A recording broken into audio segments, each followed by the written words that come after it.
Vahepeal on selgunud siis ekspertiisi tulemused, mille järgi me saame siis öelda, et vastsündinu laps oli siis välja kantud, see tähendab, et vähemalt 8-9 kuune ja sündides oli laps elus.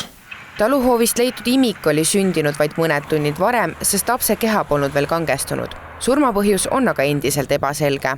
Eksperdid selle nimel veel töötavad ja täpset sünniaega ka hetkel ei tea, kuid see jääb samasse päeva, kui laps leiti.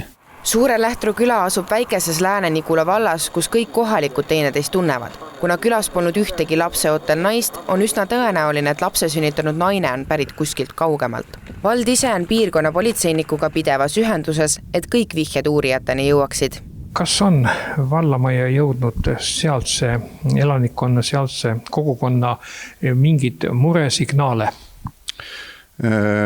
Muresid ei ole, aga kindlasti on nii-öelda selle juhtumi traagilisus kui selline on leidnud kindlasti kõlapinda ja see info, et selline asi sellises külas juhtus, see on kindlasti jõudnud.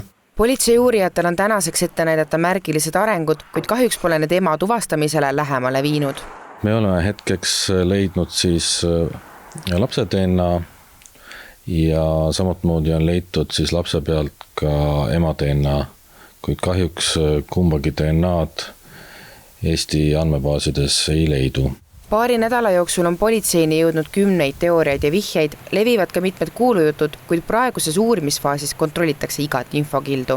Me kontrollime kõiki väiteid, mida meile saadetakse, on juhtunud jah, et on ka pahatahtlikke inimesi, kes levitavad kuulujutte, kuid kindlasti me oleme kõik ära kontrollinud. Eelmine nädal siis toimusid põhiliselt ikkagi maastikul otsingud, siis sellel nädalal oleme põhiliselt pühendunud siis sündmuskohalt jälgede analüüsidega, ekspertiisidega, siis vaatleme kõiki videomaterjale, laekunud infosid kontrollime, et sinna läheb siis hetkel politsei põhitegevus.